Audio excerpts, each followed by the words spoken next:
um bom dia a todas, bom dia a todos, bom dia a todes, né, nessa nossa atividade, atividade promovida, então, pelo Núcleo Gênero, Sexo e Raça, né, da Construto, e em nome da diretoria, a gente agradece a presença de vocês todos, todas, todes.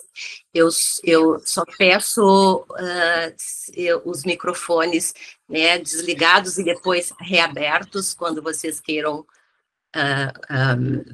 poder se manifestar.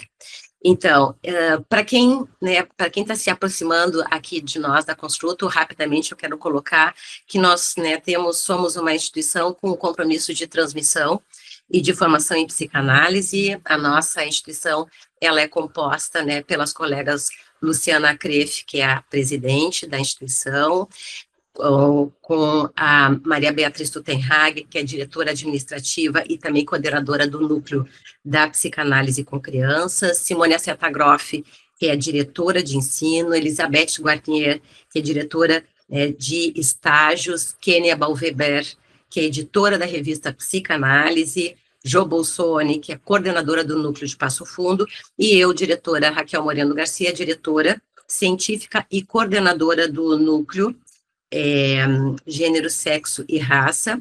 Este núcleo que tem sido formado tem 10 anos, né, e que nos últimos anos, então, nós incluímos as questões do estudo sobre o racismo, com esse compromisso de estudar, de refletir, produzir escrita sobre esse tema, numa tentativa de saldar as dívidas que a psicanálise acumula ao longo, né, dos tempos.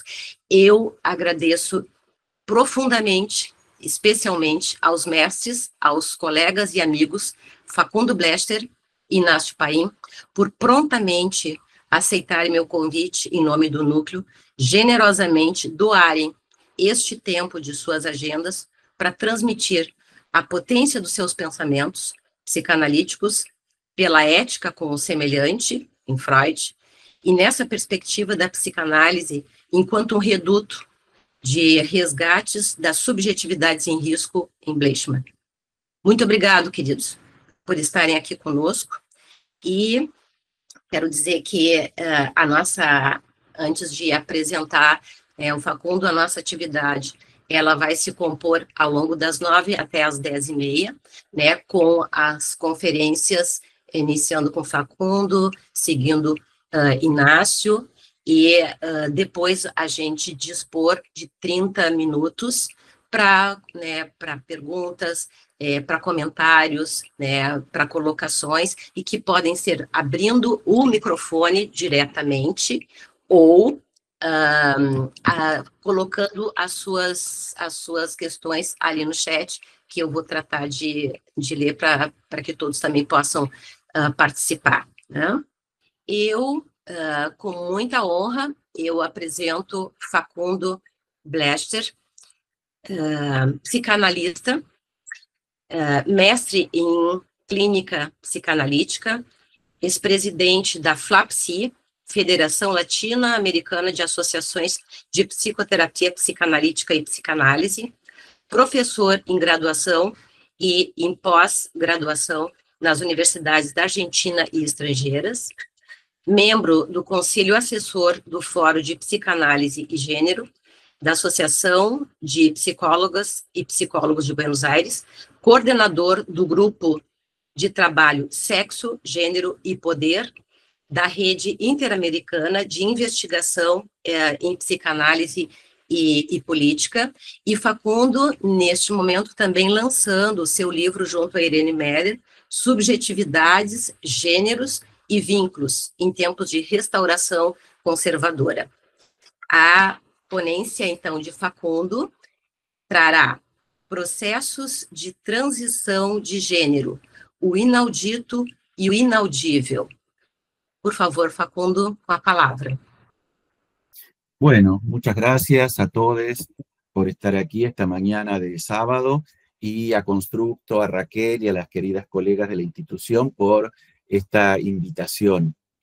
Voy, por supuesto, a hablar en español, lo trataré de hacer lo más lentamente posible para que, como siempre, la diferencia lingüística no implique un abismo en nuestra comprensión.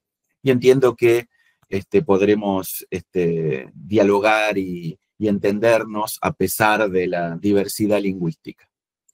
Bueno, cuando Raquel me propuso una conversación, alguna breve charla con ustedes para pensar cuestiones relativas a género, no pude no contextualizar las problemáticas de género, las preguntas y los desafíos que las cuestiones de género implican en el presente, sin tener en cuenta que nos encontramos atravesando, muy particularmente en Argentina, pero esto también se puede extender como una tendencia globalizada, un proceso de restauración conservadora y retrógrada que, entre otros aspectos, también se propone atacar muy sistemáticamente todas las conquistas en términos de derechos sexuales, reproductivos y de género que en las últimas décadas se han logrado gracias fundamentalmente a la lucha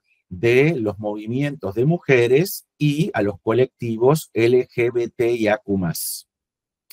Como ustedes saben, Argentina viene atravesando un proceso muy severo de restauración posfascista, que también ha tenido sus resonancias en Brasil hasta no hace mucho tiempo y todavía persiste, extendiéndose subterráneamente en muchos países de nuestra región y parece instalarse como una suerte de tendencia dominante a nivel global que supone toda una suerte de ecosistema reaccionario muy fuertemente atravesado por los discursos de derecha, pero que de un modo muy singular ha encontrado en los feminismos, en las teorías críticas, ya sean de género o de raza, y en los colectivos de las disidencias sexuales, una suerte de blanco predilecto para todo un ataque que no es solamente discursivo, sino que también viene conduciendo a severos actos de violencia y de retroceso sistemático en el acceso a derechos. En ese sentido, como decía Raquel, en el último libro que acabamos de publicar con el Foro de Psicoanálisis y Género, justamente me he propuesto tratar de explayarme en algunos de los efectos que los discursos y las prácticas de odio están produciendo sobre las subjetividades disidentes y la repercusión que eso tiene en nuestra práctica clínica. En orden a estas problemáticas, quería traer en particular un asunto que me parece de capital relevancia en este contexto, que tiene que ver justamente con los procesos de transición de género. Porque quizá sobre estos procesos es sobre los cuales los discursos reaccionarios contemporáneos vienen estableciendo una serie de presupuestos, juicios y rechazos que en gran parte agitan una serie de fantasmas singularmente persecutorios en grandes sectores de la sociedad con relación al alcance que los procesos de transición de género tienen y las modalidades que adoptan. Me refiero con esto a que, por ejemplo, no es infrecuente escuchar que se realizan cirugías de transgenitalización en niñas, cosa que no es una experiencia que se haya realizado efectivamente, mucho menos en nuestra región, agitando de ese modo el fantasma de que las niñas o los adolescentes estarían siendo sometidos en función de la llamada ideología de género a una reconfiguración de sus cuerpos de carácter irreversible. Lo cual, por supuesto, además de constituirse en otra más de las fake news que permanentemente pueblan sobre todo el ecosistema digital, agitan, como les decía, numerosísimos fantasmas angustiosos, persecutorios en sectores enormes de la población que muchas veces consideran que en virtud de los avances logrados en el reconocimiento de la disidencia de género, estaría simultáneamente en riesgo el Estatuto de la Infancia o el Estatuto de la Adolescencia, al punto tal que por lo menos en Argentina, no solamente el presidente Milei, por ejemplo, en foros internacionales como en el Foro Internacional Económico de Davos, señaló que el feminismo y la perspectiva de género eran directamente una aberración y que el transgénero y la homosexualidad constituían perturbaciones y pedofilia, sino que se agita simultáneamente con esto el enunciado de con mis hijes no, con mis hijos o mis hijas no, como una sentencia respecto de la cual se pretende impermeabilizar de los discursos de la disidencia sexual a niñas y adolescentes, construyendo realmente al feminismo y a las disidencias sexogenéricas como un peligro. Y creo que hay uno de los puntos delicados que tiene que ver justamente con los procesos de transición de género. Y ahí simplemente lo que me interesa compartir con ustedes son algunas puntuaciones respecto de, por lo menos, la experiencia que yo he podido recoger de la práctica social y también de la praxis analítica con relación a estos procesos. Porque pareciera que cuando se habla de transición de género, se produjese o bien algo del orden de lo inaudito, es decir, de aquello que nunca se ha oído, o que parece sorprendente porque es insólito, porque es escandaloso o porque es vituperable. Eso es por lo menos lo que en español significa inaudito, algo que resulta completamente inconcebible e inaceptable. Y en otros casos, las transiciones de género se tornan inaudibles, es decir, no se pueden oír. Y esto particularmente me parece que guarda mucha relación con algunas posiciones analíticas, en las cuales justamente lo que está en juego es lo que no se puede oír en el análisis de estas transiciones. Con lo cual, esa conjugación entre lo inaudito para algunos y lo inaudible para otros coloca justamente a los procesos de transición en una encrucijada muy difícil. En ese sentido, una de las cosas que a mí me parecen fundamentales preguntarse es, por un lado, ¿qué se puede escuchar y qué permanece no escuchado en las experiencias de transición de género? Por otro lado, ¿quién, qué, cómo y desde dónde se escucha? Y aquí me interesa justamente poder situar alguna observación respecto de la presunción que ciertos psicoanalistas tienen respecto a que la escucha puede ser absolutamente neutral o no marcada. Y en tercer lugar, una pregunta que yo vengo haciéndome, sobre todo a partir de las interrogaciones surgidas de la clínica, es ¿quién captura en el discurso la experiencia trans? Y creo que aquí se abren como dos alternativas que me parece importante recoger. Por un lado, que no es lo mismo cuando la experiencia trans y la experiencia del proceso de transición de género es capturada y diría secuestrada por el discurso biomédico y biopolítico, a cuando la experiencia trans y los procesos de transición de género son escuchadas por lo menos cierto psicoanálisis.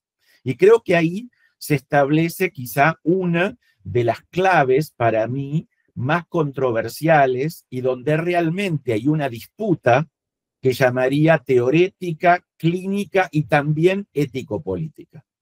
¿Por qué digo esto?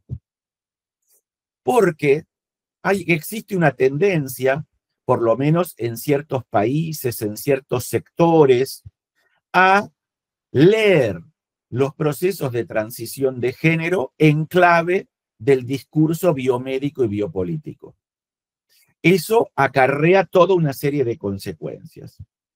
En primer lugar, el hecho de que esos discursos biomédicos, biopolíticos, que están fuertemente sostenidos en lo que podríamos llamar el poder psiquiátrico y el poder psicopatologizante, proponen respecto de los procesos de transición de género como única alternativa el ajuste corporal a partir de protocolos que, aunque se propongan como despatologizadores, son profundamente medicalizantes.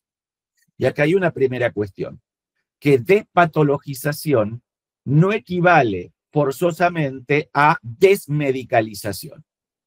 Bajo la perspectiva de ciertas propuestas que hoy se llaman afirmativas, ¿no?, en las cuales se plantea una presunta despatologización de los procesos de transición de género, simultáneamente se sigue reforzando una perspectiva biomédica y medicalizante. Esa propuesta plantea varias cosas. En primer lugar, que la única salida para la experiencia trans es el ajuste corporal. Es decir, desplegar toda una serie de intervenciones que se encuentran protocolarizadas, en las cuales, en primer lugar, se propone tratamiento psicológico o psiquiátrico. En segundo lugar, tratamiento hormonal, ya sea a través de bloqueadores o a través de terapias cruzadas con esteroides. Y en tercer caso, la cirugía, concebidos como procesos necesarios y forzosos para resolver el presunto malestar o disforia que la transición de género implicaría. Esa oferta es una oferta que asocia transición con modificación corporal. Y esa propuesta no es una propuesta ingenua, es una propuesta que tiene subyacentemente severas implicaciones. La primera es que yo decía, sigue siendo una propuesta medicalizante y biopolítica, que se basa fundamentalmente en el disciplinamiento de los cuerpos por la vía de la hormonización y de la cirugía. Eso supone, por un lado, una suerte de empuje a que la experiencia trans sea codificada en función de los parámetros binarios que justamente las disidencias sexuales pretenden deconstruir. En ese sentido, constituye una suerte de retorno regresivo a la matriz binaria en la cual se presume que los géneros son dos y que en el caso de que el género autopercibido sea contrario al sexo asignado, lo que hay que hacer simplemente es modificar el cuerpo. Con lo cual supone una suerte de reingreso de la experiencia trans en parámetros binarios y en última instancia cis heteronormativos. Con lo cual, esa suerte de reproducción de las lógicas binarias, podríamos decir que también constituye una suerte de llamado al orden y un intento de restaurar un orden que la experiencia disidente intenta en todo caso deconstruir, descomponer o poner en crisis. En ese punto, esta clase de intervenciones, que yo no digo que no puedan ser deseables, que no puedan ser necesarias en ciertas situaciones y en ciertos itinerarios subjetivos, se convierte en un llamado al orden porque pretende nuevamente disciplinar sexualidades y géneros en esa matriz binaria. Pero además presupone un cierto empuje a que la experiencia trans dé lugar a lo que ya en algún momento Stoller llamó el trans verdadero o el buen trans. A mí me impresionó mucho hace un tiempo que estando en un debate con colegas de Chile respecto de su experiencia psicoanalítica en el acompañamiento de personas trans, me plantearan que uno de los primeros objetivos que ellos tenían en un dispositivo público de atención de subjetividades trans en un ámbito hospitalario era poder determinar si esos sujetos eran verdaderos trans o no lo eran. Esa pretensión de afirmar una verdad de la experiencia trans, que es aquello que también Foucault definió como una verdad del sexo, impresiona cómo, por un lado, lo más ajeno a una lectura analítica, porque sería muy difícil poder pensar que se trata de afirmar alguna clase de verdad de esa índole en la cual se pudiera sostener alguna clase de certeza absoluta respecto de la posición del sujeto con relación a la sexualidad, pero a su vez, eso es muy acorde, les decía, con cierta pretensión de construir de algún modo un trans dócil. El trans dócil, ¿no? Tomando la idea también de aquel artículo muy polémico de Jacques Alain Miller, en el cual se refirió a dóciles al trans, ¿no? Refiriéndose al psicoanálisis en ese caso. Creo que en este dispositivo biomédico y biopolítico hay una pretensión de construir la experiencia trans bajo las lógicas de un sujeto dócil. Dócil quiere decir que se subordina, se somete, disminuye su potencial de constructivo y emancipatorio y se entrega voluntariamente al poder biomédico para que éste reformatee su experiencia subjetiva a partir de la intervención corporal.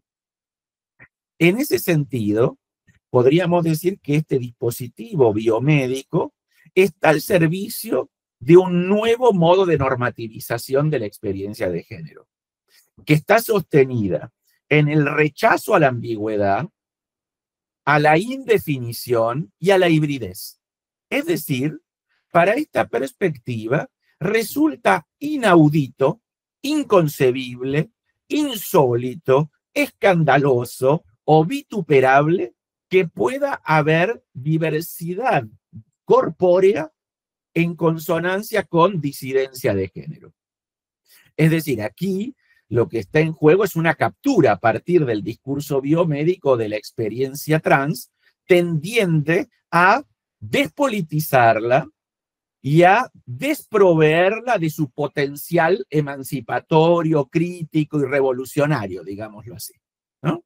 Es decir, si en las experiencias trans vemos cada vez más fuertemente un intento de denuncia de los formatos rígidos de los dispositivos de normativización, de algún modo toda esta propuesta hormonal, quirúrgica y de tratamientos psiquiatrizantes propone de algún modo apagar, extinguir esa potencia crítica que de algún modo los itinerarios y las trayectorias trans van produciendo. En este sentido, constituye, aún afirmándose en una posición aparentemente afirmativa, progresista y de acompañamiento de la experiencia trans, constituye una regresiva subordinación a los estereotipos rígidos de género, ¿no? Que en algún sentido también da lugar a un reforzamiento de lo que en otro momento se llamó el passing, ¿no? Es decir, la posibilidad de pasar de una experiencia a otra, pero invisibilizando cualquier marca que dé cuenta de la posición de género de origen. Es decir, que si hay experiencia trans, que no se note, podríamos decir, ¿no? Que no se note, ¿no? En este sentido, esta clase de intervenciones, además, ofertan una serie de modelos hiperbólicos de la masculinidad y feminidad, ¿no? En lugar de modelos alternativos o modelos innovadores, un regreso a los modelos hiperbólicos, a la intervención corporal, a las cirugías de transgenitalización, lo cual implica una suerte de oferta con el propósito presunto de aliviar los malestares. Es decir, planteando que en los procesos de transición de género suele haber malestares, ¿no? Se localiza la solución a esos malestares en la modificación corporal, que de algún modo, como yo les decía, reproduce toda la normatividad binaria propia de los dispositivos tradicionales. Esto, por un lado, deposita en numerosas ocasiones toda la expectativa respecto de la morigeración de los malestares propios de la experiencia en la modificación corporal, como si esta fuera la única alternativa. Y se construye una suerte de narrativa que responde a la matriz, en última instancia, binaria propia de los sistemas convencionales. Creo que ahí hay un enorme problema que también lo observamos, creo yo, clínicamente en nuestra experiencia con subjetividades disidentes, que es el hecho de que en la medida en que se propone todo este artefacto de intervenciones, suponiendo que ellas habrán por sí mismas de resolver los malestares psíquicos, subjetivos y hasta sociales que muchas veces las experiencias trans tienen a lo largo de sus itinerarios subjetivos, de algún modo lo que producen luego es una enorme frustración porque se deposita una ilusión respecto de la capacidad de estas modificaciones corporales para poder resolver todos los malestares que obviamente no pueden no quedar incumplidas. No hay forma de que la modificación corporal, por más deseada o deseable que sea para un sujeto, alcance para resolver todos sus malestares. Y esta misma perspectiva también agrega un elemento más, que es lo que se ha planteado en la actualidad como la idea de que el tránsito en la transición de género debe conducir a un punto fijo de llegada, que es en gran medida la ilusión que agitan estos dispositivos, ¿no? Es decir, que la transición es solamente un fenómeno episódico con una duración relativamente corta o que puede ser situada en sus fronteras, pero plantea una suerte de ideal de que en algún momento la identidad de género, la posición del sujeto en términos de identificación generizada, habrá de quedar fija finalmente de una vez y para siempre. Es decir, que estos dispositivos también proponen la ilusión de que las trayectorias e itinerarios disidentes, trans con asterisco, incluyendo allí todas sus posibilidades, podría quedar de una vez y para siempre fijada, establecida, definida a partir de la modificación corporal. Y eso plantea numerosísimas interrogaciones.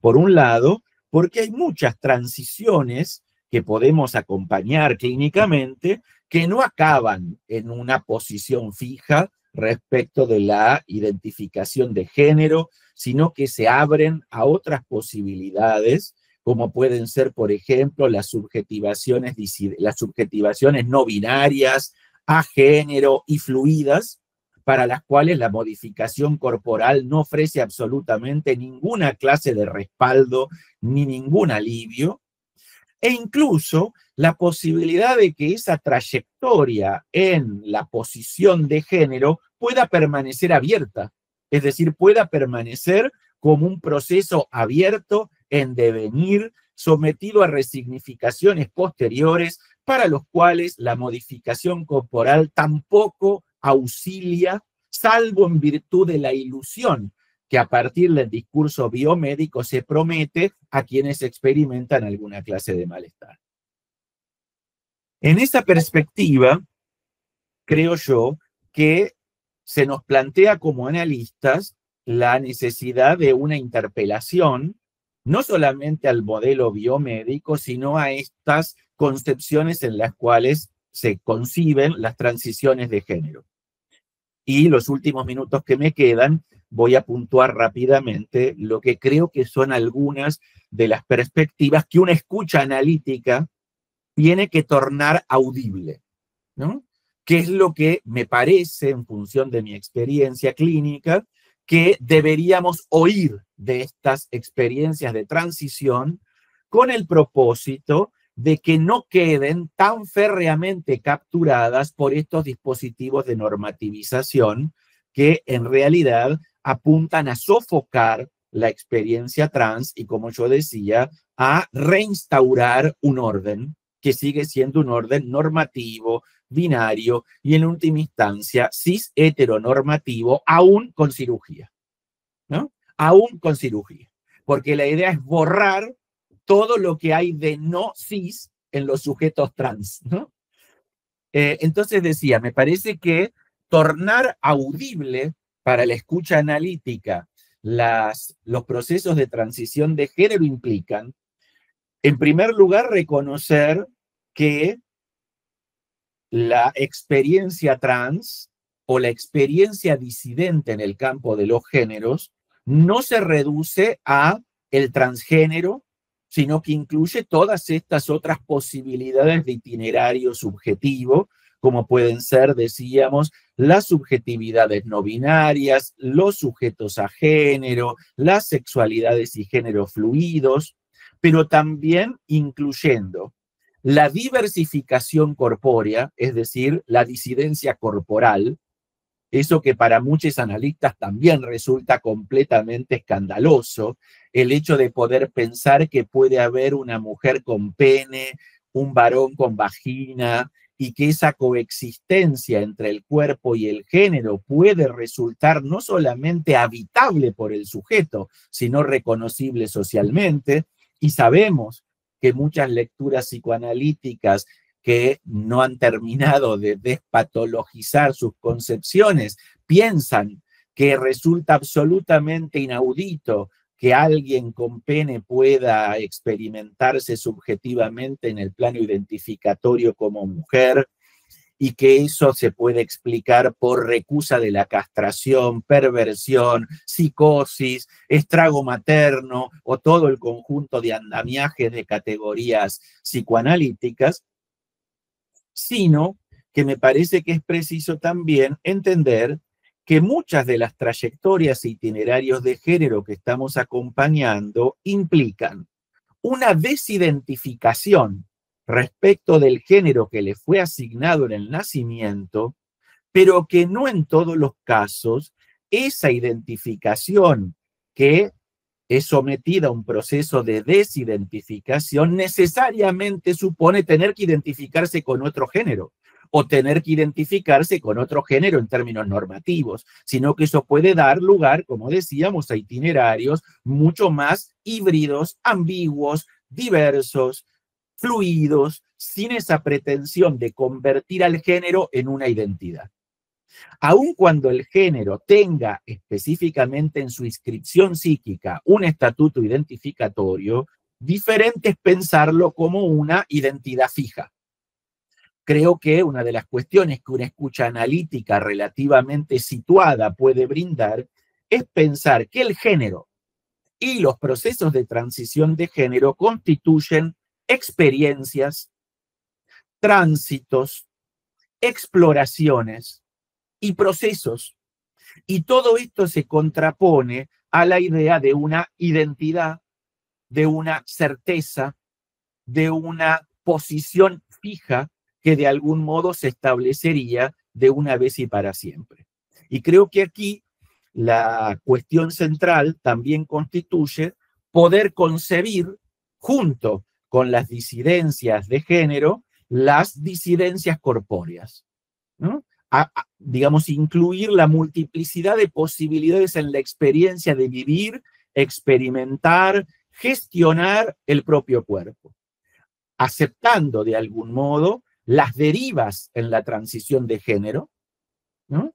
Y esas derivas no como parámetro patológico, como habitualmente también se piensan, ¿no? Sino la deriva como parte misma del proceso de experiencias por momentos evanescentes de género que están permanentemente en devenir, sometidas a recomposiciones, reconstrucciones, reensamblajes y exploraciones, sin presuponer entonces que la identidad o la identificación de género constituiría un destino fijo, una certeza o una demanda permanente de validación ajena.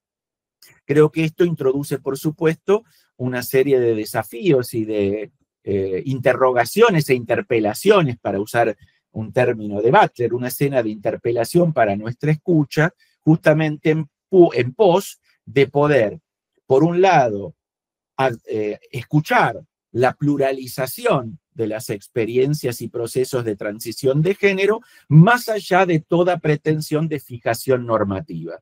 Y allí quizá también resida la complejidad de nuestra tarea en el acompañamiento de estas trayectorias.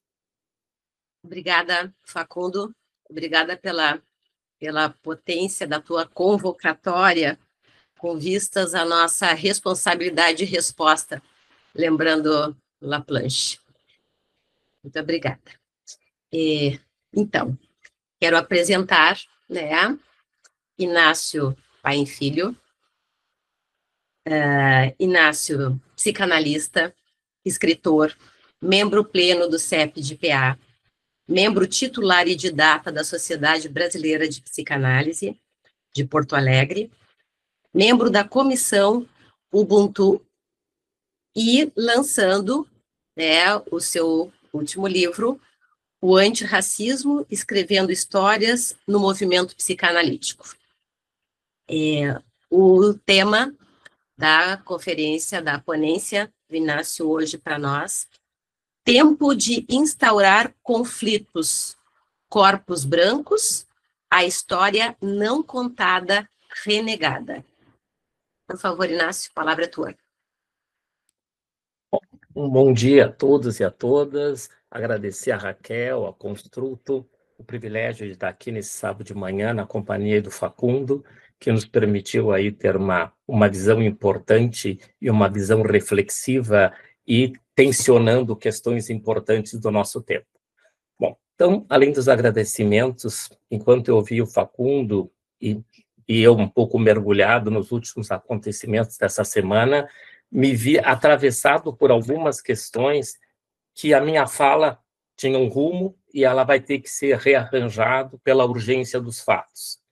Urgência dos fatos importantes e significativos, quando o Facundo fala aí dos avanços da direita, o que a gente possa chamar de uma extrema-direita, e uma extrema-direita que problematizam essas questões, e as questões de raça estão no centro dessas questões. Eu escolhi, né, trazer uma primeira frase, né, dita por uma mulher negra, psicanalista, a Vânia Cidade, no OP, que é um Observatório Psicanalítico do Brasil, e a frase que ela dizia, comentando a chacina, o massacre, o genocídio que aconteceu no Rio de Janeiro esta semana, que o Facundo também, como todo mundo, de alguma forma tomou conhecimento, né, de uma das grandes tragédias ou massacres que ocorreu. A Vânia diz rapidamente a seguinte frase: se a violência e o ódio dirigido às populações negras e periféricas retornasse com a mesma intensidade, o mundo não suportaria. Viríamos um retorno devastador daquilo que foi por séculos depositado sobre nós: a violência, o desprezo e a desumanização. Essa frase da Vânia, claro, evidentemente ela está num texto, é um recorte de um contexto importante e significativo. O que nós podemos olhar sobre isso e os índices assustadores, né? Uma das últimas pesquisas feitas, acho que saiu ontem à tarde, tem duas perguntas feitas em relação ao episódio do Rio de Janeiro, entre tantas, mas eu quero destacar duas. Uma que se refere a operações que visam o ataque às questões dos tráficos e às questões dessa problemática, né? Então, as operações são reconhecidas, validadas, né, e a própria operação ela é validada, digamos, em termos de Brasil, né, por mais de 50% da população, né? Quando se faz essa mesma pergunta para os moradores de favela, esse número vai a 60% em relação à operação. Outra coisa, quando a pergunta é em relação à violência da operação. Então, são duas coisas radicalmente diferentes e que nós temos que escutar desde uma outra perspectiva. Em relação a essas pesquisas, o assustador que a população do Rio de Janeiro reconhece e valida 62% a violência que é a operação do Estado, lembre que é o Estado matando pessoas, em especial pessoas negras e pessoas periféricas, 62% da população do Rio valida. E 52% da população do Brasil também valida. Né? Então, esses dados são dados, né, evidentemente, de uma pesquisa pontual, mas o que ele retrata de uma questão fundamental que se trata quando olhamos e pensamos a questão de conceitos que podem ter um certo tom da repetição, um certo tom de estarmos falando da mesma coisa. Como algumas vezes a gente fala, como se a gente usasse o conceito de transferência e ele perdesse o potencial que ele tem pela repetição. Esse conceito, que cada vez mais cresce, a gente tem que repensá-lo, é esse racismo estrutural, e esse racismo estrutural perpetuado pelo Estado, né? E o Estado representando os nossos lugares e possibilidade de negociar um possível pacto civilizatório.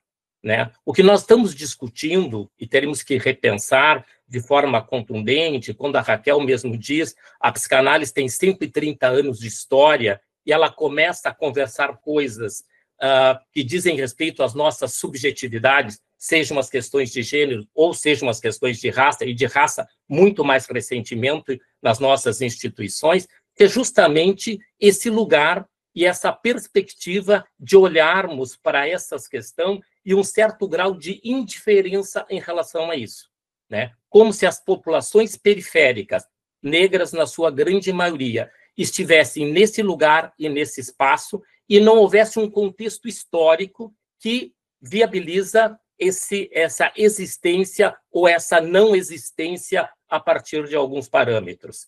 Né? Quando a gente conversa e olha para as redes sociais, elas representando um quanto desse pensar, e muitas vezes vamos encontrar no número assustador dos 60%, dos 50%, como se voltasse àquela máxima que essa semana eu lembrava, que um dos meus primeiros ensaios tratando sobre as questões raciais são de 2020. 2020, o nome do meu ensaio era, que evidentemente trazendo uma temática problematizada nos Estados Unidos, que era a pergunta: vidas negras importam? Que vidas importam e se as vidas negras importam?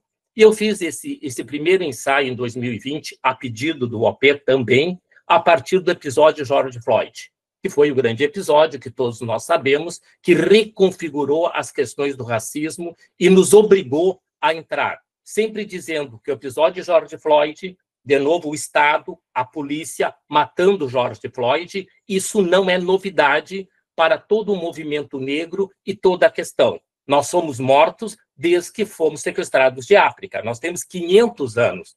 Como diz a Benedita em algum momento, quando é que vocês vão parar de nos matar?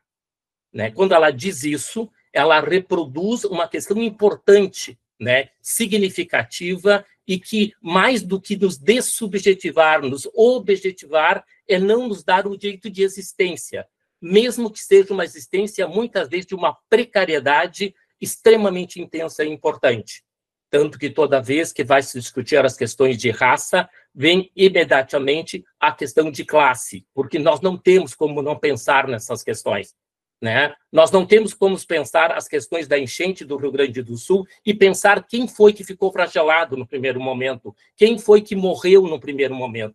Evidentemente, a população negra periférica, na sua grande maioria, mesmo que o Rio Grande do Sul seja um estado predominantemente branco.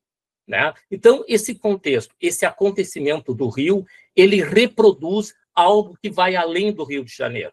Nós vamos dizer que o Rio de Janeiro também está em Porto Alegre. Em outras proporções, o Rio de Janeiro está na América Latina, o Rio de Janeiro está no mundo como num todo. Né? Quando a gente fala que é um movimento de retrocesso, é um movimento extremamente dramático. Porque eu estava conversando com alguns colegas, e alguns colegas que estão nos ouvindo, Nós, até sábado passado, nós estávamos no Congresso Brasileiro de Psicanálise, um dos múltiplos espaços, um espaço em que as questões raciais tinham proeminência e espaço importante, as questões de gênero foram discutidas, foram trabalhadas. Foi um congresso que tem a marca, né, de um movimento que significa transitarmos por outros territórios. Mas eu dizia sério, nós não tivemos nem tempo de respirar, porque o congresso teve os seus pontos de ruptura, os seus pontos de tensões importantes, né? Pela primeira vez, o Congresso Brasileiro, nas ações afirmativas, ampliou suas ações afirmativas em relação ao último congresso, com a presença da população negra dentro do congresso. Nós tivemos em torno de 40 bolsas para que a população negra de Psicanálise pudesse frequentar aqueles espaços, que é muito pouco, mas é um avanço. Mas quando eu dizia que a gente não tem tempo de respirar, porque isso a gente estava podendo metabolizar os ganhos desse momento, para 48 horas depois nós mergulharmos numa questão trágica, impensável no nosso tempo, impensável nesse audível, né? O que a gente consegue ouvir, o que a gente não consegue ouvir, né? Claro que nós temos uma dificuldade, enquanto analista, de ouvir o que o movimento político mundial tem nos dito e o que isso ecoa nos nossos consultórios. Então, eu queria trazer esse primeiro grande momento para que a gente pudesse olhar um pouco mais de perto, a partir dessa grande questão que o Rio de Janeiro nos traz, para poder pensar minimamente aquilo que eu dizia para vocês, assim, querer olhar por esses corpos, né? Eu estava discutindo, né, e o título do trabalho vai transitar entre os corpos brancos e os corpos negros, ou, se vocês quiserem, de um lado estão os corpos brancos, do outro lado estão os corpos negros e dos povos originários, se nós pegarmos essas duas grandes concepções, e, evidentemente, é um recorte de uma problemática muito maior, né? E um dos suportes que eu pensei em conversar com vocês, e que é um pouco o que eu tenho lido, né, desde a perspectiva racial, e tenho retomado o conceito freudiano, né, que é anatomia e destino. Esse conceito que perpassa várias discussões importantes e pertinentes. Mas o que eu tenho trazido dessa discussão para a questão racial, né? E quando a gente discute essa questão da anatomia é destino, e o que ela implica, né, em constituição de subjetividades, como é que esse corpo se inscreve, quais são os caminhos possíveis, né? Isso que o Freud diz pelo menos 2 vezes. E é interessante, porque talvez a gente explore pouco, que ele vai trazer essa expressão do Napoleão, que a política é destino. Nós estamos falando de política psicanalítica, política de vários vértices, né? Acho que a psicanálise também, a psicanálise mais conservadora, também está descobrindo que o exercício do ofício do psicanalista também é um ofício político, quer seja no setting, quer seja fora do setting. É um exercício político, né? Então, quando Freud diz que a anatomia, pegando Napoleão, que a política é destino, ela é uma associação interessante para que a gente possa seguir conversando e dialogando. O Freud usa isso 2 vezes. Ele usa uma vez em 12, na tendência à depreciação na esfera do amor, e ele usa isso em 24, na dissolução do complexo de Édipo. São 2 formas de usar a mesma expressão com sentidos literalmente diferentes. Num sentido, ele fala que tem a ver com os órgãos genitais estarem no meio do ânus, das posições excretórias, ele não faz distinção de gênero, etc. Ele faz uma constatação e uma inferência. É literalmente diferente do que ele vai fazer em 24, na dissolução do complexo de Édipo. Na dissolução do complexo de Édipo, eu diria assim que tem 3 grandes textos que estão conversando com a mesma problemática. A organização genital infantil de 23, 24, a dissolução do complexo de Édipo, e 25, algumas consequências psíquicas das diferenças anatômicas. Esses 3 textos, eles têm a mesma temática com as suas variações. E a temática é a anatomia e a diferença. Como é que isso se explica? Como é que isso se arquitetura? E como é que isso vai se escrever evidente psiquicamente? O Freud está usando, e o Facundo, com toda a propriedade dele, ele vai avançar, mas o Freud está usando a concepção clássica binária, e a grande problemática que o Freud vai se debruçar é a questão dos 2 grandes gêneros que ele concebe, homens e mulheres, né? Esse é o discurso freudiano, e compatível com o seu tempo, com a sua concepção, é esse o olhar dele, e é essa concepção que ele vai extrair. E ele vai utilizar ali as suas questões sobre as diferenças anatômicas, como é que a cria humana descobre as diferenças, e a partir dessas diferenças, o que vai se dar na constituição aí da masculinidade e da feminilidade, né? E o Freud, de alguma forma, aquilo que a gente discute, o que é um Freud atado às suas concepções europeias, às suas concepções falocêntricas, que estão implicadas, e o Freud como fazendo uma boa descrição de elementos do século XX e do século XXI. Eu acho que ele é um bom descritor com as suas concepções metapsicológicas, tanto que a gente precisa dela para poder, inclusive, divergir e ampliar. Mas ela está assentada.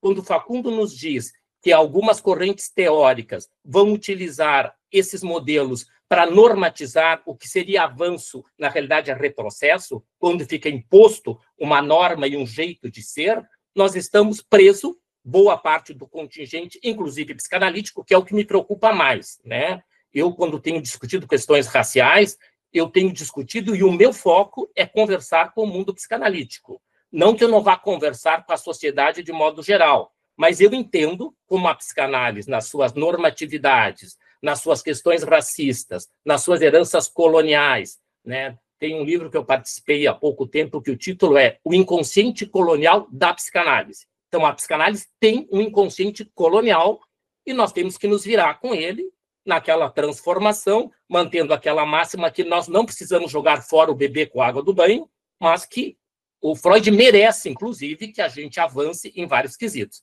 Bom, mas o meu olhar, então, dessa quesito, da anatomia destino, é justamente o que o Freud vai nos desenhar e vai nos deixar claro que existem corpos fálicos e corpos castrados. E, para mim, essa concepção ela é fundamental para também as minhas questões de raça, né? E entendamos que os corpos fálicos, por excelência, são os corpos dos homens brancos.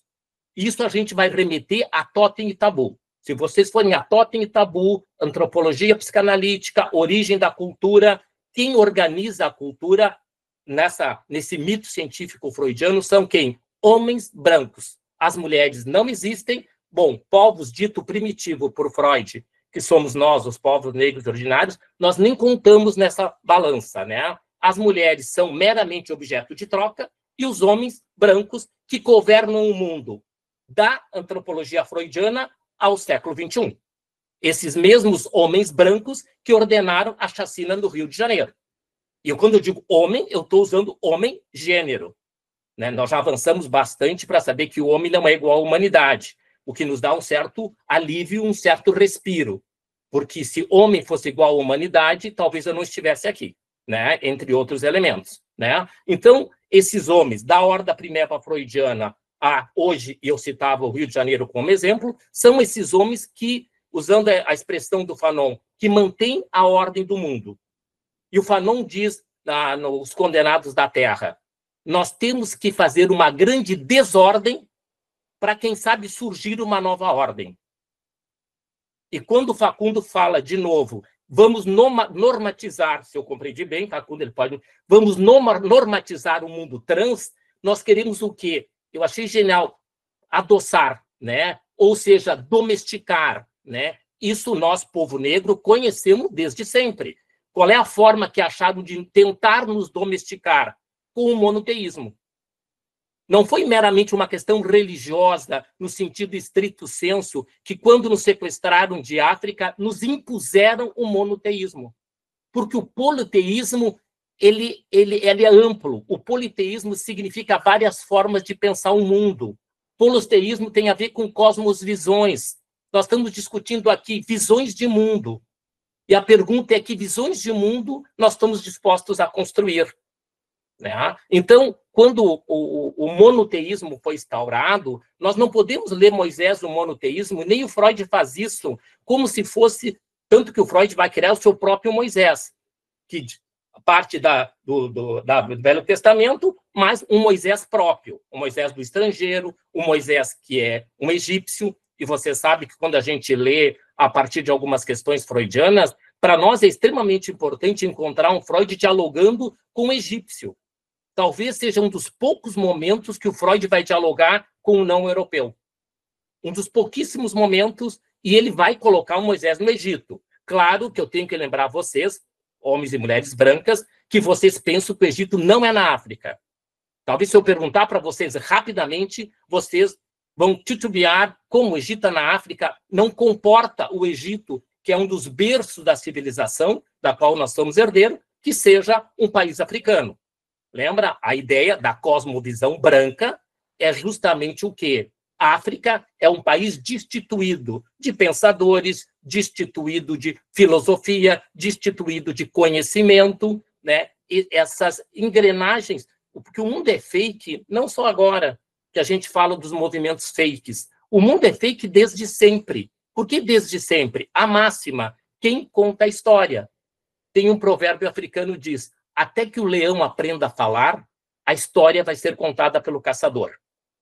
Ou seja, até que homens negros e mulheres negras tensionem, e lembrem, nós tensionamos desde o Zumbi dos Palmares.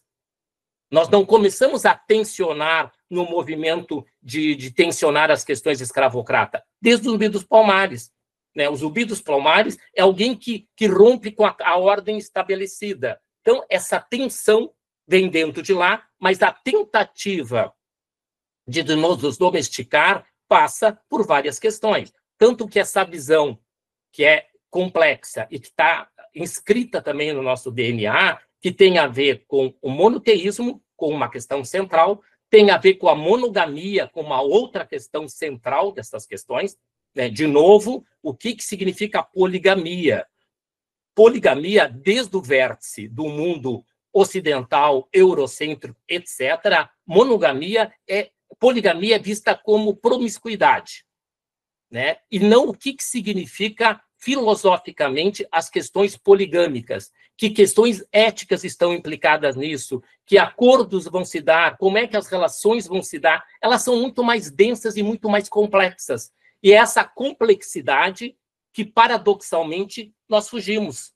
Né? Então, a monogamia é um jeito de estar no mundo, né? E que a poligamia entraria numa série de discussões que nós podemos ter com os povos originários, que nós podemos ter com os povos quilombolas, e poder discutir que concepções de mundo são essa.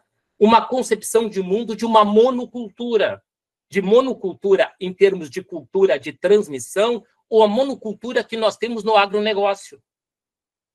A monocultura é um dos grandes problemas para o planeta.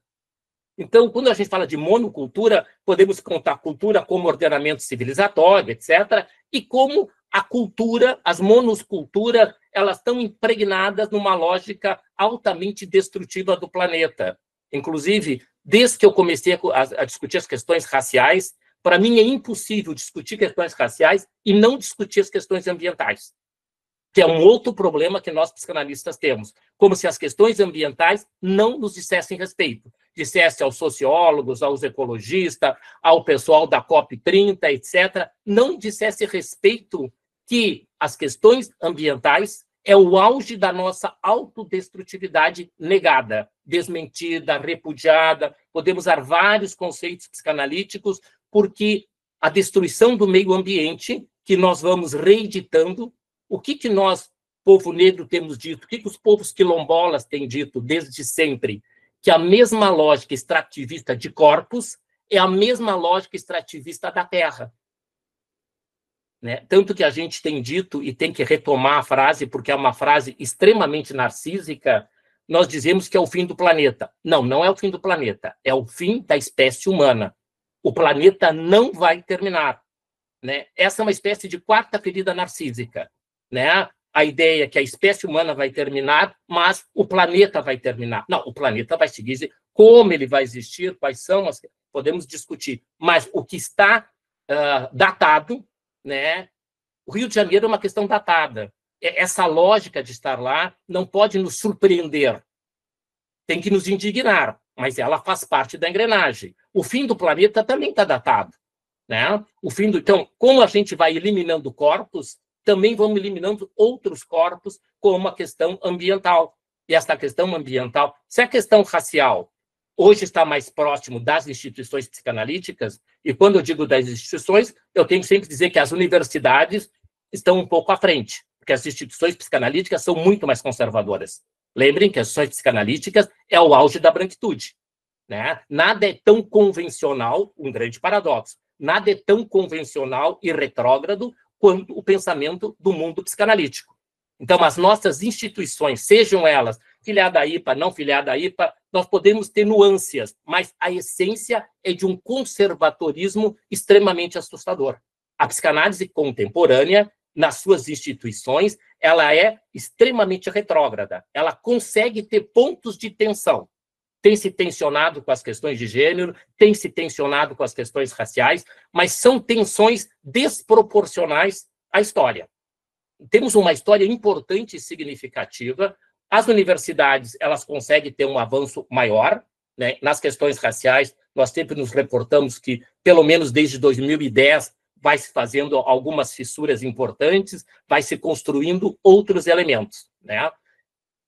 Daqui a pouco eu sei que está no meu tempo aí, mas eu queria só retomar um recorte da anatomia destino e essa questão dos nossos corpos e os corpos negros serem marcados por essa questão fundamental e significativa, porque justamente eu acho que uma dos vazios que o Freud deixa nesses 3 textos que eu citava, de 23, 24 e 25, é que o Freud não vai se implicar naquilo que ele chama da pré-história do Édipo.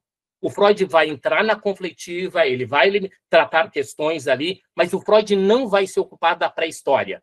E a pré-história do Édipo, para mim, é o que é fundamental. O que é a pré-história do Édipo? A pré-história do Édipo é toda a vivência narcísica. A pré-história do Édipo tem a ver com as identificações primárias. A pré-história do Édipo tem a ver com o narcisismo primário.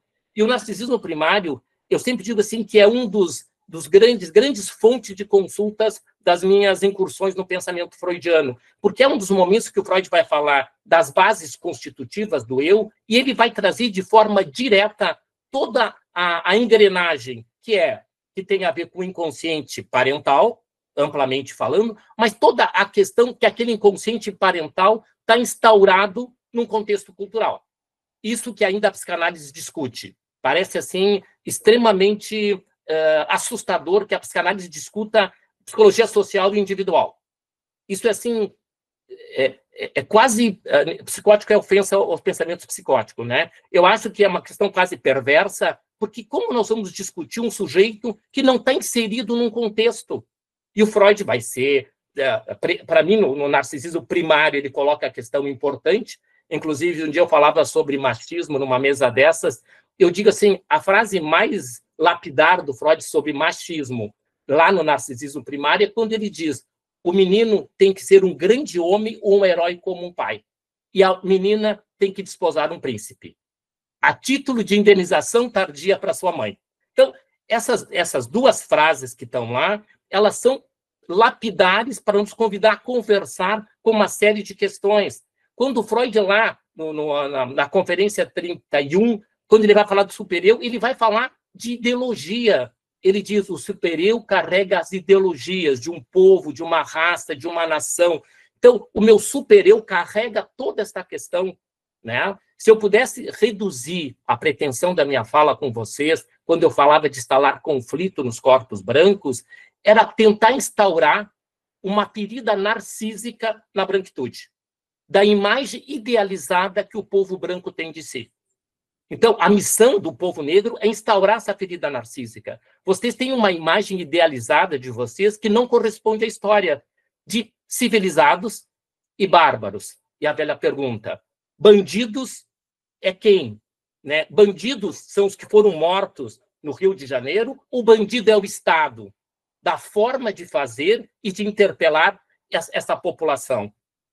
Só que a imagem idealizada que a branquitude tem de si, e tem colegas que criaram a expressão, que depois eu tenho que dar o crédito, que a branquitude é a reprodução da sua majestade o bebê na sua plenitude.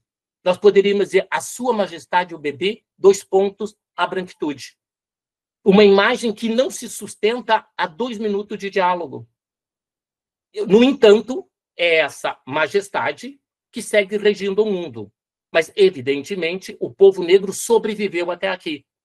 E nós vamos seguir sobrevivendo, mesmo que tentem nos calar, mesmo que tentem nos matar e mesmo que nos matem.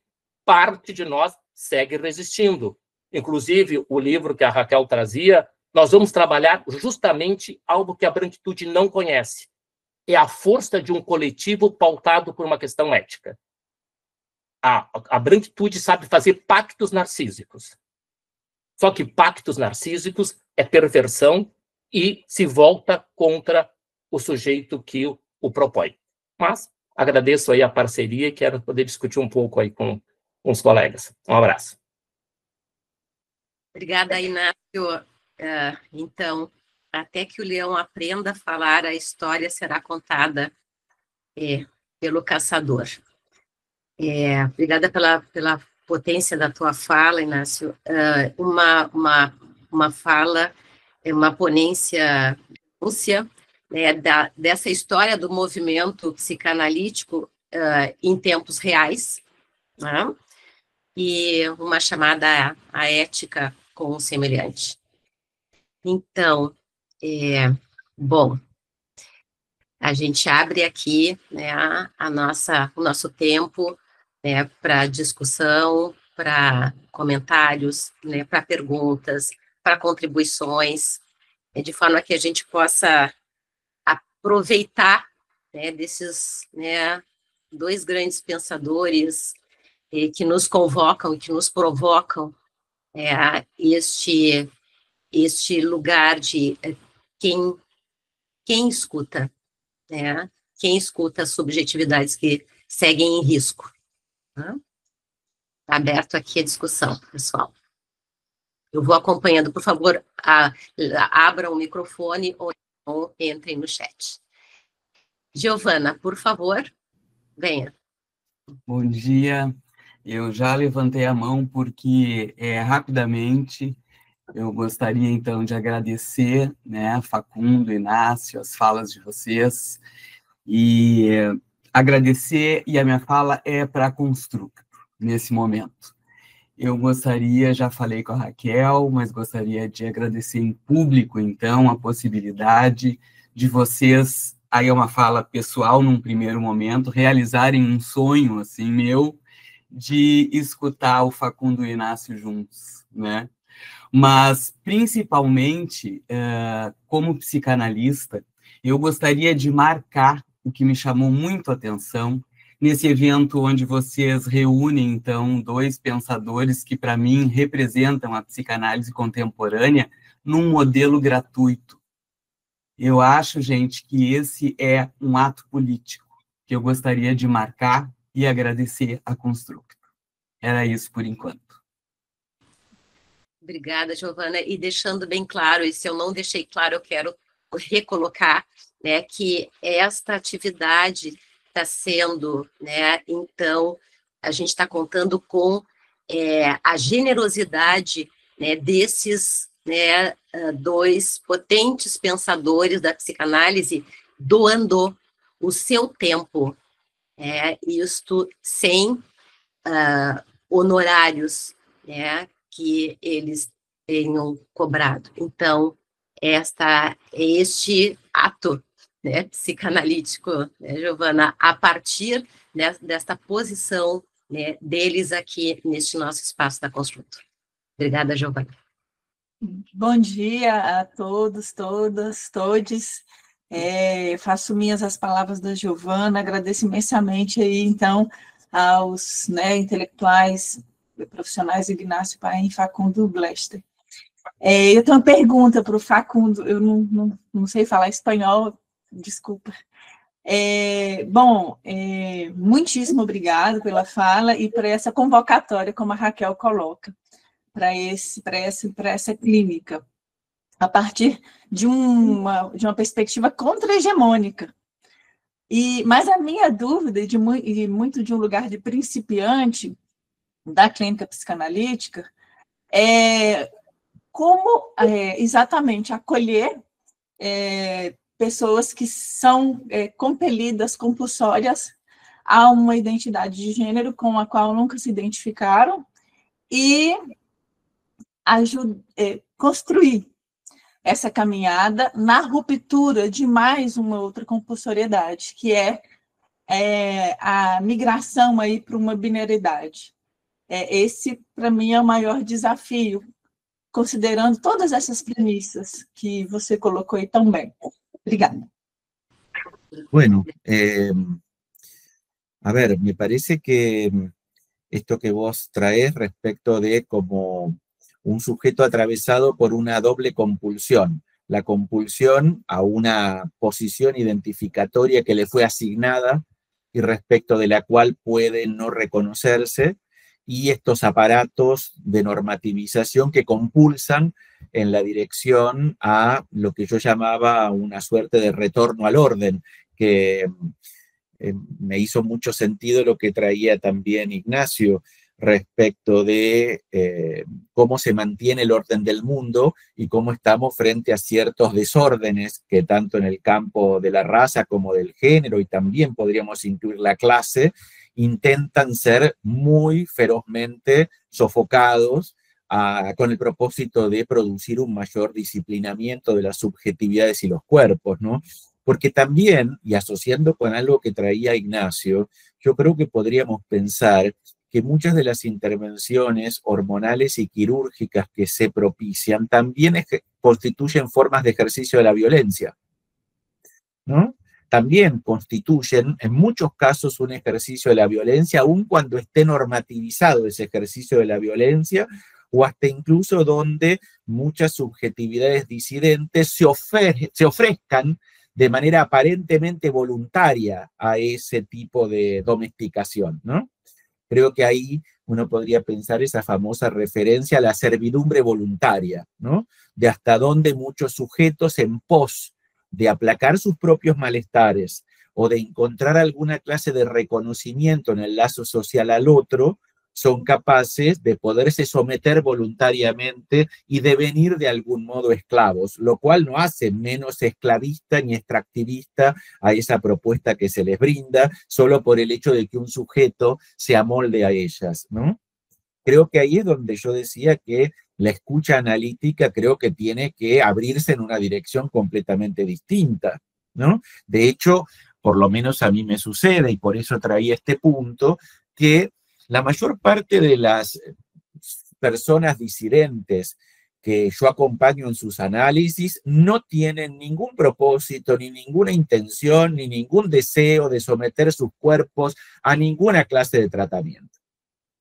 En gran medida eso a veces sucede porque el primer punto de acogimiento de esa experiencia es un análisis, en lugar de un dispositivo biomédico, ¿no? Creo yo que ahí también hay una diferencia respecto de quién, yo decía, recoge inicialmente el tránsito o la experiencia disidente.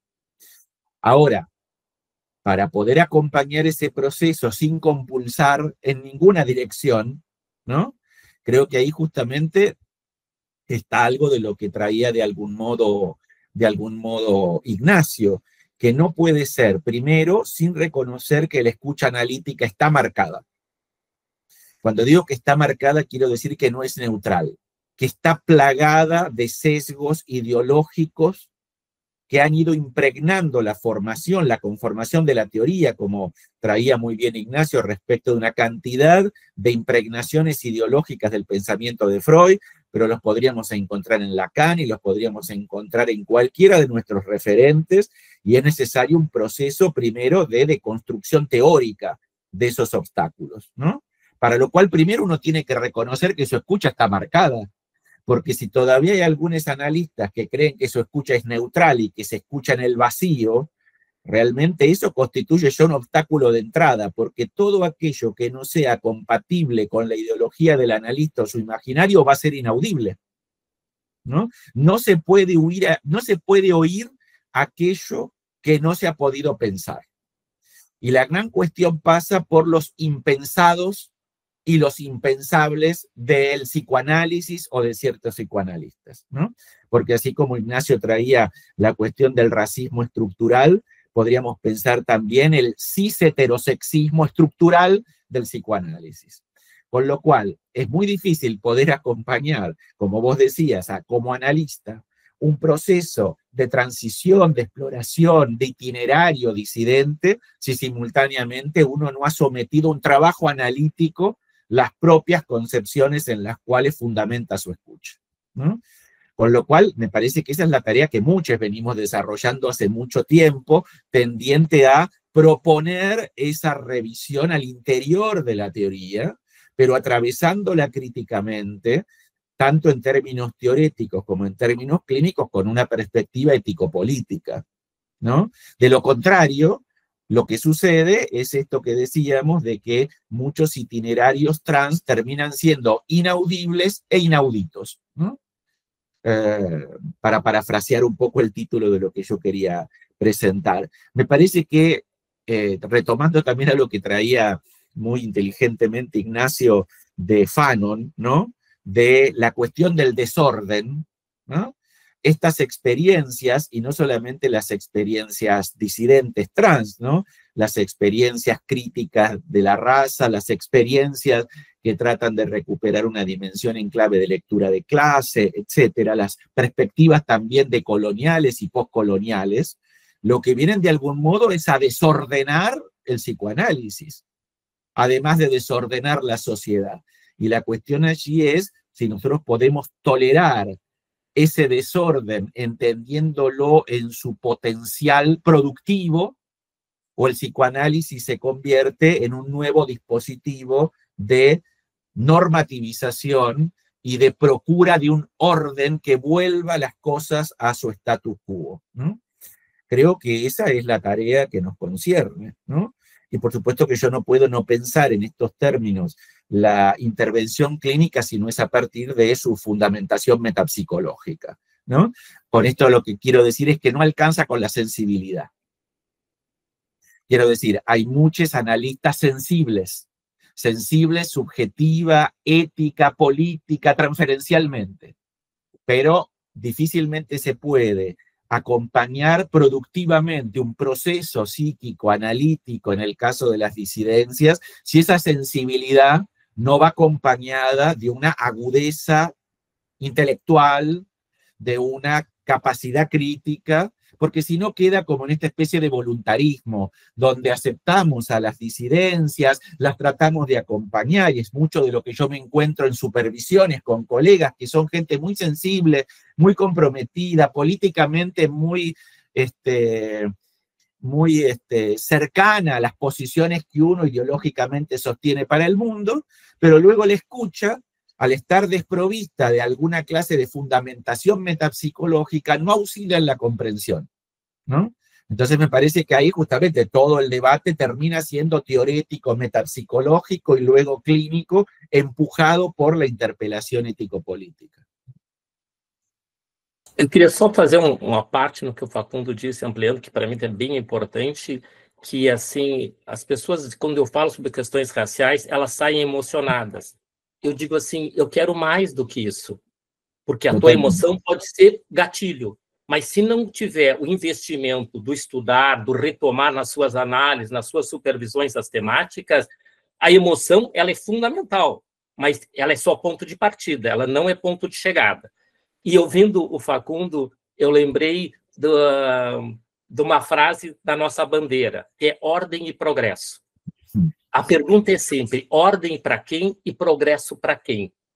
E, óbvio que eu não preciso responder, mas só para a gente ter uma ideia de que as coisas não estão ao acaso e como é que elas vão se... Óbvio, todo psicanalista sabe que não, mas está posto, né, que ordens são essas, quem vai ter progresso e às custas de quem e para quem.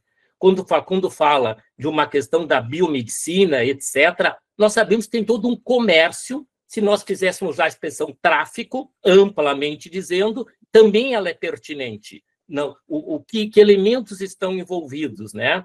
E uma outra questão importante que eu queria destacar, que é justamente, nós estamos desconstruindo, para mim, um conceito fundamental, que o povo negro, quando trazia para as sessões as suas questões religiosas, 100% dos analistas interpretavam como questões psicóticas. Como é que alguém pode incorporar, como é que alguém pode trazer algumas questões, etc. Ou seja, uma das grandes questões que nós estamos aprendendo com os povos originários, os povos quilombola, é ressignificar o pensamento animista. O pensamento animista denuncia o que eu digo, a mediocridade branca. Aquilo que o branco não entende, o que ele faz? ele destitui de valor. Ou, se ele entende, ele se apropria. Apropriação cultural. Né? Eu sempre brinco com os colegas médicos. Quando a homeopatia era vista como algo místico, fazia parte do mundo místico. A partir que ela ganhou credibilidade dentro do cientifismo médico vigente, a medicina quis se adonar da homeopatia. De novo, o exemplo das ideologias de poder e como elas vão se colocando.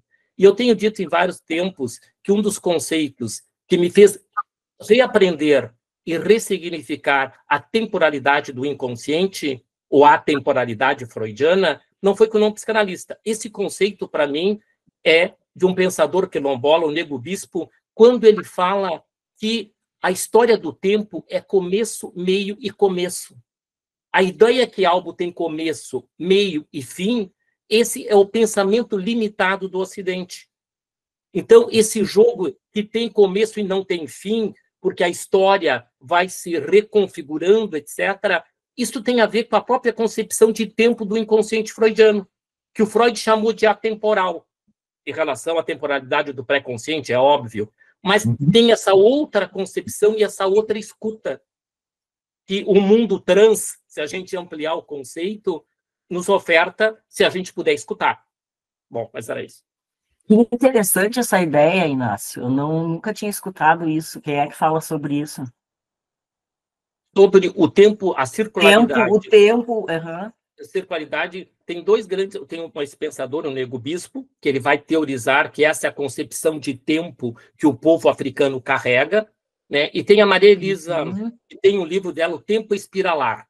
E no Tempo Espiralar, ela vai discutir essa nova concepção de tempo, que não é linear, que tem uma outra espiral que norteia essa questão de tempo, e que presente, passado e futuro anda numa outra lógica, que não uma lógica tão simplista que nós estabelecemos. Né? Então, eu acho que tem toda uma discussão, né? Aquilo que nós temos dito para vocês, a psicanálise tem muito a ofertar ao povo negro, mas o povo negro tem muito a ofertar para a psicanálise, se ela puder escutar, se ela puder sair das suas invólucros narcísicos, né? Então, é uma outra concepção de tempo que eu acho que merece, no mínimo, um olhar, né? E que vem de um pensador quilombola. Maria Elisa é uma pensadora da universidade. O Nego Bispo não passou pela universidade. Ele tem um saber ancestral e que é um novo tipo de pensamento que, de novo, há bem pouco tempo, nós colocaríamos no pensamento mágico, ou pensamento religioso. Mas que referenda, me parece, a questão da indestrutibilidade do inconsciente, né? É desta forma, é só com este tempo espiral, né? O Laplanche traz também essa noção, né? Muito importante. Bom, mas eu queria agradecer muitíssimo mesmo a fala de vocês. Que fala maravilhosa, assim, que sacudida, né, em todos nós. Eu acho que o Inácio quer indignação, né, emoção também, mas indignação é bem importante. Que importante também, né, fiquei fazendo várias coisas me ocorreram, vários pensamentos, né, mas de uma psicanálise exogenista, que é uma psicanálise que a Construto trabalha, que pode pensar muito mais, porque a psicanálise, eu fiquei pensando, a psicanálise endogenista, como ela se presta para esse caminho, né, normativizado, né, como ela encaminha para isso, e a psicanálise que tem uma ideia de que todos nós, né, o ser humano se constitui a partir do outro, é uma abertura tão importante, né, e tão difícil, o outro, né, que eu acho que é disso que vocês falaram, né, é sobre o outro, e sobre a gente poder enxergar o outro e não enxergar só a si mesmo. Olha, foi muito bom mesmo, muito bom, a fala dos dois, assim, maravilhosa, e é só agradecer, deixar que o pessoal traga mais contribuições aí.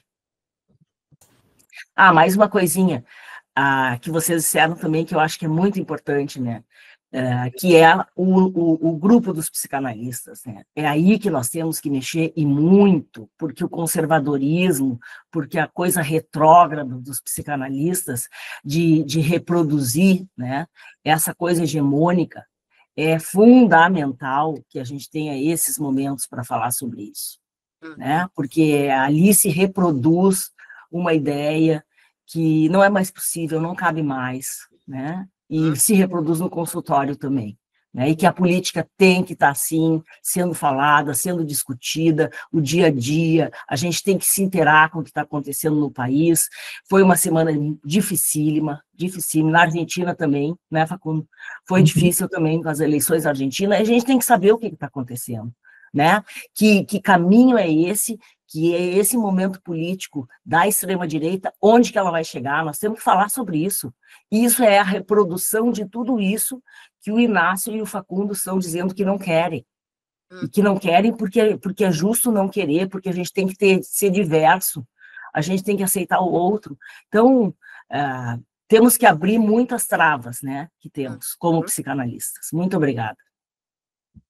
Pego carona disso que a Lu traz, né, o próprio movimento Ubuntu, né, Inácio, ao qual tu, né, tão implicado, e isto que vocês vão nos trazendo, né, o Facundo, tu traz assim, ó, não se pode ouvir aquilo que não se pôde pensar, não se pensa, então não é possível, né, quem fala e quem escuta, quem fala de que lugar e quem escuta desde que lugar. E isso, Inácio, que tu traz, esse poderio da branquitude psicanalítica, eu diria, né, em uma perspectiva, né, delirante em se manter sua majestade o bebê. E eu penso que é esta, né, é a potência dessa denúncia que vocês trazem aqui, né, para nós. Nós ainda temos um tempinho. Eu quero, então, aqui agradecer, né, mais uma vez, e não sei se é de conhecimento do Facundo, né, por ser uma produção nacional, uma obra de um corpo dissidente, J. Mombassa, Pode o Curso Subalterno Falar? E é um diálogo com a obra da Spivak, Pode um Subalterno Falar? E vai ao encontro dessa convocatória, desse convite, né, e do Paim, do Facundo, e também, Paim, a sua fala, né, nos convoca, nos sacode, tsunâmica, e vai ao encontro também de uma obra pequena, mas muito significativa, pequena em termos de páginas, da Tatiana Nascimento, né, para a branquitude, leve a sua culpa branca para a terapia, né? O seu choro não resolve, não apaga, não nada, né? Então, assim, muitíssimo obrigada. Seguimos juntos, juntas e juntos. Leucácia, Tatiana, qual é o sobrenome? Tatiana Nascimento, crítica literária, compositora, intelectual, poeta, escritora, e uma mulher muito jovem e negra, preta. O J. Mombassa, um corpo dissidente, não binário, preto, e uma grande referência aí para o movimento trans no Brasil, em termos de produção de pensamento. Obrigada. Leucádia, muito obrigada, né, por essa, né, essa tua contribuição aqui para nós. Bom, e nós vamos, né, finalizando, né, e, de novo, agradecendo, né, muitíssimo, né, aos queridos mestres, colegas e amigos, o Facundo e Inácio, e eu quero dizer que, né, aqui, né, na Construto, no nosso núcleo de gênero, sexo e raça, a gente vai seguir neste compromisso, que é tentar, né, na tentativa de seguir saudando essas dívidas, né, que a psicanálise tem, e que a gente se mantém implicado neste nosso compromisso de manter vivíveis estas subjetividades, sempre em riscos, vivíveis, segundo Butler. Então, tem alguns agradecimentos também aqui no chat, então, obrigada a participação de todas, todos, todes, e nós seguiremos, né, com a nossa proposta de, lembrando aí, Giovana, de outros atos psicanalíticos em prol, né, do nosso compromisso com a psicanálise. Um bom sábado, um bom final de semana e muito obrigada. Muito obrigada. Obrigado, queridos.